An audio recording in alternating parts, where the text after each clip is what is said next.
মানুষের রূপ ধরে কোনো ছেলেকে বিয়ে করি, তাহলে তো আমি সংসার করতে পারবো। হ্যাঁ হ্যাঁ ঠিকই, আমি একটা মেয়ের রূপ ধরবো, দিয়ে আমি বিয়ে করব। কি মজা! শাকচুন্নি একটা মানুষের রূপ ধরল, কারণ সে বিয়ে করতে চায় ও সংসার করতে চায়। এই তো আমি মানুষের রূপ ধরে নিয়েছি, এইবার তাড়াতাড়ি আমার প্ল্যান অনুযায়ী সব করতে হবে। শাকচুন্নি মানুষের রূপ ধরে একটি বটগাছের তলায় বসে বসে কাঁদতে লাগলো। ঠিক সেই সময় সেইখানে আসছিল রাখাল। রাখাল ছিল সেই গ্রামেরই ছেলে। রাখাল খুব ভালো মনের ছিল, তার মনটা খুবই নরম ছিল। সে সেই গ্রামের জমিদার বাবুর বাড়িতে কাজ করত। কাজ করে তার সংসার মোটামুটি ভালোই চলতো। কিন্তু কে তুমি? আর এখানে বসে তুমি কাঁদছই বা কেন? তোমার সমস্যাটা কি তুমি আমায় বলতে পারো? কি হয়েছে তোমার? যদি আমি তোমার কোনো উপকার করতে পারি, বলো আমায়, আমি তোমার নিশ্চয়ই উপকার করব। আমি বড্ড অসহায়, আমার এই পৃথিবীতে কেউ নেই। ছোটবেলাতেই আমার মা বাবা মারা গিয়েছিল, এখন আমি কার কাছে থাকবো? কে আমার খেয়াল রাখবে? তুমি আমার সাথে আমার বাড়ি চলো। কিন্তু আমি এভাবে কি করে তোমার বাড়ি যেতে পারি? তুমি কি আমায় বিয়ে করবে?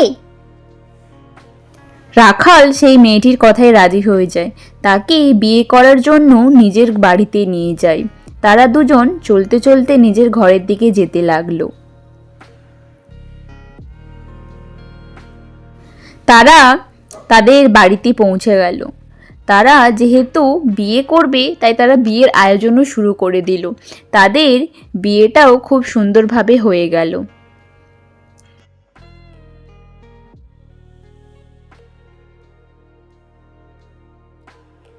তারা যে বিয়ে করেছিল সেই কথাটা গ্রামের চারিদিকে রটে যায়। সবাই জেনে যায় যে তারা বিয়ে করেছিল, রাখালের বউ হয়েছে। তাই গ্রামে তাদের নিয়ে কথাও শুরু হয়। ও রিনাদি, শুনেছো আমাদের রাখাল বিয়ে করেছে। রাখাল ও তার স্ত্রী খুব সুখে শান্তিতে থাকে, কিন্তু রাখালের বউ সে কোনোদিনও দিনের বেলায় বাড়ি থেকে বেরোতো না। আরে ও ললিতা, তুই একটা জিনিস খেয়াল করেছিস? রাখালের বউ কিন্তু দিনের বেলা বাড়ি থেকে বেরোয় না। কেন বলতো? পুকুর ঘাটে জল আনতেও আসে না। ব্যাপারখানা কি? গ্রামে তাদের নিয়ে কথা উঠেছে জেনে রাখাল তার স্ত্রীকে জিজ্ঞাসা করে, আচ্ছা, তুমি কখনো দিনের বেলা কেন পুকুর ঘাটে জল আনতে যাও না? লোকে তো অনেক কথা বলে। লোকের কথায় কান দাও না তো। আমরা তো সুখে আছি, সেটা থাকলেই হবে। লোকে অনেক কিছু বলবে। কিন্তু প্রতিদিন রাতে রাখালের স্ত্রী রাখাল ঘুমিয়ে যাওয়ার পর বাড়ি থেকে বেরিয়ে যেত সেই পুকুর ঘাটে। ও তার আসল ছদ্মবেশে সেখানে ঘুরত। একদিন সে যখন ফিরছিল, তাকে ললিতা দেখে নেয়। এত রাতে রাখালের বউ এখানে? ব্যাপারটা তো মোটেও ঠিক ঠেকছে না। এই মেয়ে কোনো সাধারণ মেয়ে নয়। আমাকে এক্ষুনি খবরটা চারিদিকে দিয়ে যেতে হবে। রাখালের জীবন তো না হলে শেষ হয়ে যাবে। এ তো কোনো সাধারণ মেয়ে নয়, এ তো এক শাকচুন্নি। ও মা গো মা, এ আমি কি দেখলাম! ললিতা দেখে নিয়েছিল রাখালের বউয়ের আসল রূপ, তাই সে আর কোনো মতে থামতে পারছিল না। সে সেই কথাটি গ্রামের সবাইকে জানিয়ে দিল। ও রিনাদি, শুনেছো? আমি কালকে রাখালের বউকে দেখলাম। ও মানুষ নয়, ও শাকচুন্নি। কথাটা গ্রামে রটে যাওয়ায় রাখালের কাছেও কথাটা আসে। রাখালের সেঠ রাখালকে বলে একবার তান্ত্রিকের কাছে যেতে। রাখাল কিন্তু এইসবে বিশ্বাস করে না। সে তার স্ত্রীকে খুব ভালোবাসত, কিন্তু সে তার সেঠকেও খুব সম্মান করত।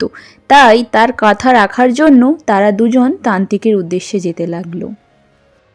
তারা তান্ত্রিকের কাছে পৌঁছে তান্ত্রিককে সব জানায়। ও তান্ত্রিক রাখালের বাড়িতে এসে একটি যজ্ঞ শুরু করলো। দাঁড়াও দাঁড়াও, এই যজ্ঞ এক্ষুনি বন্ধ করো, আমার কষ্ট হচ্ছে। কেন তুমি এই যজ্ঞ করছো? তুমি এখান থেকে চলে যাও বলছি। এই শাকচুন্নি, তুই কেন এখানে এসেছিস? তুই আগে আমাকে বল। ও রাখাল, তুমি এটাকে বন্ধ করতে বলো না, আমার কষ্ট হচ্ছে। এই যজ্ঞটা দয়া করে বন্ধ করো, আমার স্ত্রীর কষ্ট হচ্ছে। সত্যি? এটা তোমার কি হলো? এ তোমার কোন রূপ? তুমি আসলে আমার বউ নয়, তুমি শাকচুন্নি। দয়া করো রাখাল আমাকে। আমার অনেক ইচ্ছে ছিল আমি একটা বিয়ে করব, আমি সংসার করব, তাই আমি তোমাকে বিয়ে করেছিলাম। আমি এক্ষুনি চলে যাব এখান থেকে, আর কোনো